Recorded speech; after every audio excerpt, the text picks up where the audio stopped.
Hello everyone and welcome to another episode of Unite Review, and today we're going to be reviewing this Zacian gameplay. I know, crazy, right? The best top laner in the game. I do believe it's going top lane. Let's just see what they have for us. But yeah, because I believe in affronting the knowledge, we're just going to be going through the game, showing to see what they have, you know, like what kind of special plays they make, you know, reviewing it, seeing what we can learn for ourselves. And if that isn't for you, that's okay, you know, just leave a like, a sub, and comment on the video what you'd like to see next time. And if that is for you, you know, get a nice drink, you know, pause the video for a second, and then come back, and let's get ready and right into it. Boom. So, okay, so Zacian, of course, is running to the top lane. Just want to check. Okay, start with the slash first, and his full heal. A bit spicy. I've been seeing a lot more eject Zacians than full heals. But I guess against this team, it isn't that bad. You have the guarantee get out from the Umbreon. It's going to be really difficult to see what they're going to actually do here. And okay, we're fighting for the first minion. Zacian gets the secure, of course, because it's exactly overpowered. And he's going to fight the Azumarill on top. And of course, this is Zacian's farm as well. Like, actually one of the most broken characters in terms of, like, getting farm and securing its advantage. And the slow smoke was actually really good from Comfy there, really slowing down the Zacian. But Zacian also secured that farm. No, okay, the Clef did it though. I guess, like, you know, Clef actually doesn't have that bad a secure. I want you guys to know Clef is really a threat right now. One of the best supports in the game. Has to be considered up there. And okay, we have her Zoroark Dab waiting as a Bunnelby where the Bunnelby spawns. This is so spicy. It's so funny. But yeah, they're seeing, you know, like maybe they do a bush check or something. Sitting support first is fine. But okay, a lot of damage into the Zacian, and boom! Yo, I need the Zoroark has actually found so much value, and Azumarill's back alive. And oh my god, okay, Dab's on 1 health and taken down by the Comfy. This is a really good situation for Azumarill. Let's break it down. Okay, so that fight happens. How do I gain control of the moving again? I can't move. What the? Wait, hello? Okay. The game's semi-broken for me. Oh, anyway, okay. Well, so, like, in that situation, what happened for Zacian was quite clever, right? So the Zacian and the Clef, they were like, okay, let's go check this bush. Let's make some action happen. We'll get a good advantage there and be able to move around and see who's there in the bush and what can we capitalize on. The other team has Comfy. The Zoroark waits. He almost ignores the Clefable and then completely goes in and counters him. It's actually well done, like good stalling, good waiting, and like a good capitalization on actually like the enemy team's confusion, because they're like, oh, okay, there's not that much damage. But the Zoroark correctly assumed, hey, look, they're going to be there. Get on me. Going to do so much damage. He nukes Zacian into a second of his life. Zacian still hasn't hit level 5 in this situation because of it. Insane value. And okay, yeah, you have Zacian trying to do some auto trades, but, you know, I mean, Azu's going to get whatever it wants now. Having level 5 is really strong. It's not bad at all. Aquatail doing its work.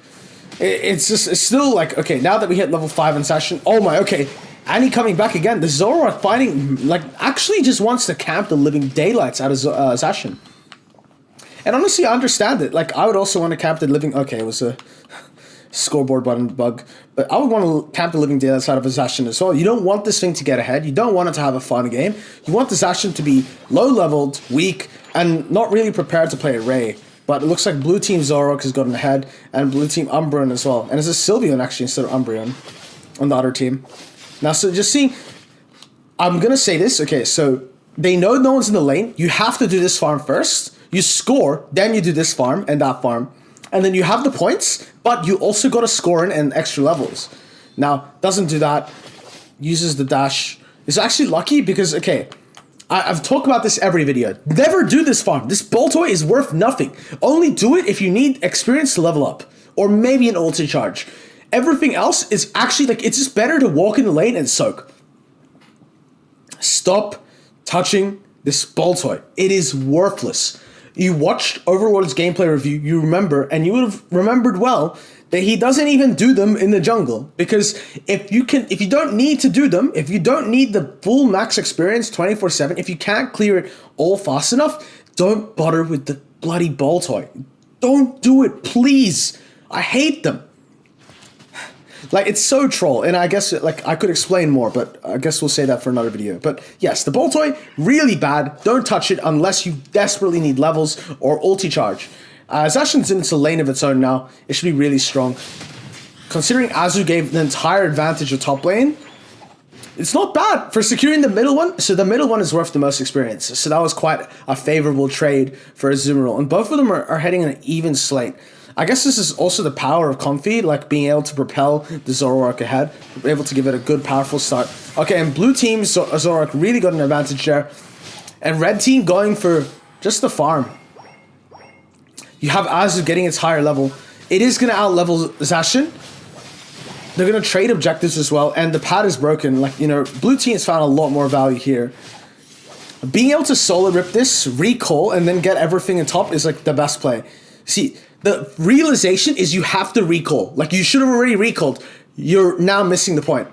And now, in this whole period, I want you to think. He's had 10 seconds to recall. He could have already been up top, and then farming these two minions and hold Regieleki. Instead, he's holding nothing in bot lane and doing absolutely nothing. Zero pressure, zero presence, no experience. Like, this is a good example of, like, okay, and then, see, they realize, oh, okay, some recalling. And then now we're bush camping, just waiting for anyone to score instead. Which is like a decent play. It's not terrible, but, like, you want experience in Zacian. If you have the chance to get ahead, get ahead. Okay, and then now he has to run away and still give the bees. It's just, it's so awful. Like, maybe he's lagging or something, but like, this is not good. You'd rather not do this because you've given up so much experience for what? Like, negative impact. It's 6 minutes and you don't have Unite move as the strongest Pokemon in the game. Now you've been telekinesis and you're going to get completely destroyed. Okay, never mind. It's the other way around. And they flash for the Unite move for Sukuna. The Lord of the King of Curses. This shows no mercy. And Sylveon coming in here, uniting for no reason. This is like not optimal. And Zacian actually finding a way in again. Oh my, it's actually so rough. Nyander getting an escape off the slow bro. Some damage coming down. Look, I honestly think the Zoroark is just, it's the Zoroark show, guys. Like, actually, Zoroark is doing so much damage for the other team. Okay, the Unite move is coming down. Some damage down. Look, honestly, okay, breaking here, good. That's a good play. Now he got a lot more control. And of course, this is teams 5s. Like, this is good gameplay. Like, the teams should be playing pretty synchronized together. But, wow, okay, actually, red team Zoro is doing a lot of work as well. And blue team Azu should be really, really ahead. Like, this guy has done everything he can to separate the map, stay away from Zacian, get ahead in levels. You want to see the Azumarill carry this game now. Because we have put this Zacian behind. The Zacian has been worthless. It hasn't been farming. It isn't the primary carry. We should be in the position to win. Okay, and alright, we're walking on 1v5. That's juicy. And it's just instant death. Like, I mean, okay, we should not be gifting. This is so gifting. That's like, I don't know, what is this? Umbreon? Oh, what? I don't know.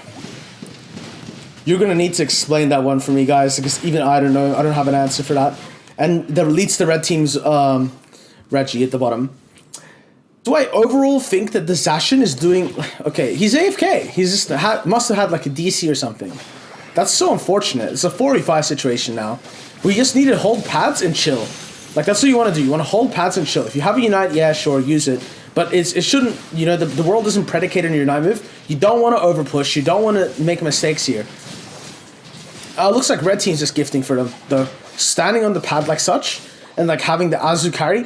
Remember, guys, Azumarill works best when it's isolating its opponents. And when you're going to dive a pad, what are you doing? Grouping them up to defend. And this is going to make it a lot worse and harder to play Azu. So you really want to think about that. Like when you're playing carries like Azu, doing the jungle here, not bad. Not bad. I don't mind it at all. You need levels. Zacian has to hit level 13. Like... One, your base stats are so insanely huge to be wasted to not hit level 13. But two, and this is probably the most important part, getting all upgraded moves for Zacian gives it a lot more survivability and ability to play Pokemon Unite. This Slowbro Unite move isn't bad by any question, but unable to really find like its true impact. But you know, it works. Honestly, it works. We got the Umbreon back, but at what cost? We just got triple killed off cooldown. And yeah, maybe Slowbro Unite move won't come back up, but you need Slowbro to die, and you need Slowbro to take 5 pieces of farm now. Maybe it's too much for the other team to deal with. We'll have to see. We'll have to see indeed. And we have to jump down and bottom. He's not even gonna get level 13 for just griefs. But we do need the Zacian to farm, which is fine. The Zacian actually has more than enough time and more than enough farm on the map. We aren't gonna hit level 13 on our A9, but Zoro getting the Regieleki top is actually crazy. This is like a 2v5 effort. The whole team is chasing him. Oh my god, wait, what? Zacian united at 220? This is beyond greedy. It's beyond greedy. Can he get all the kills? Maybe if he can get all the kills, it's worth it. Okay, if he takes down Azu, oh my god, the Azu Aqua Tails doing so much damage. The like little water pulse it is. And now we have no Zacian Unite move, which is dramatically decreased the secure range. It's okay, Zoroark is actually carrying the game. But Azumarill looks very scary, and it looks like A9's got himself in a very risky fight. Zacian really stepping up. That's way too aggro. And the telekinesis, okay, enemy Zoro goes in hard, gets completely countered by Clefable. This is getting an exciting game, and you know, Zacian has so many points. Okay, Belly Drum is in, and just absolutely useless for Azumarill. But honestly, such a rough character to play. We have no Unite moves on the other side. All 5 of the blue teams up. It looks like it's a clean shot. This game has been so messy. Like, from a 5 stack of coordination, I'm not really, like, impressed. It's okay, like, of course, we all have these kind of games. Oh, you know, honestly, it could go either way now. Zacian is... Okay, of course. I mean, I think Zacian should get it, yes. With Sacred Sword damage, it's actually insane. You know, and good on the Zacian for managing the points and having all the points needed to win the game. But, I mean, we need to see cleaner gameplay. Like, red side did have the lead. They had no Zacian ulti to work with. You have a ripping opportunity. Why are you trying to fight Zacian on top of Clefable Umbreon? You are not doing yourselves any favors. And when you play Pokemon Unite, you need to do yourself some favors. You need to do yourself as much as you can do to possibly win. Because it's a hard game. It's a very hard game in the team setting. And if you troll your team unintentionally or intentionally, especially when you have this sort of lineup with Sylvia and Azumarill, like, you know, you're not playing the best of the slot Pokemon, and you need to adapt for that. And when you adapt for that, you make the right choices. But I want you all to think that there's a very important lesson to learn from this game. It's like that you can make choices in the game and out of the game. And the out of the game choices are in the draft and what character you pick and maybe what kind of play style you want to adopt and whatnot. But the in-game choices should be reflective based on the draft as well. Think about the draft that you're in, think about the game that you're in, and then make your in-game choices. Don't make the choices like your opponents are playing the same characters as you, because they might be playing stronger or worse ones. Adapt your choices based on what's happening in the game. This is some hella crazy damage farming. You know, good job for the blue team. They were able to finish off the game nicely, despite red team really putting the Zacian behind. Like, we're talking about, like, Zacian barely hit level 13. It was really a rough game. And honestly, it could have gone either way. So I think at the end of the day, the real winner is the red team. But they picked weird characters that aren't going to do as well. And then they just don't capitalize on it. It has to be some sort of like look at this 125k damage Sylveon. Like, technically, on the eye test, it did well.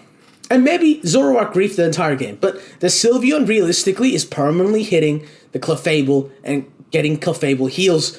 And the other team, they don't have that kind of like healing. I mean, Slowbro does a lot, but like Slowbro not having Unite move for Ray, like, oh my. So there you go. You have it, a Zacian top gameplay. Of course, are we surprised Zacian won? No. Are we surprised 103,000 damage? No. We expect that from Zacian. I am surprised the coordination from the blue side. They were able to find a very nice team fight at the end, really weaving it together despite having the Zacian ulti. I'm a bit disappointed in the red side's execution. You have the hyper carry Azumarill. You need to make sure you know you have a hyper carry Azumarill, not hyper carry anything else. Now, of course, everyone's in a learning growth. It's good to try new things. Be explorative, but remember, adapt based on what you are. Sometimes you are going to be weaker. Know that. Play around it. Alright, guys. Thank you so much for listening to the video. Leave a sub, like, and a comment on, like, you know, what you really learned from this game. And if you learned anything cool, you know, let me know, because I appreciate it. And I'll see you in the next video. Cheers.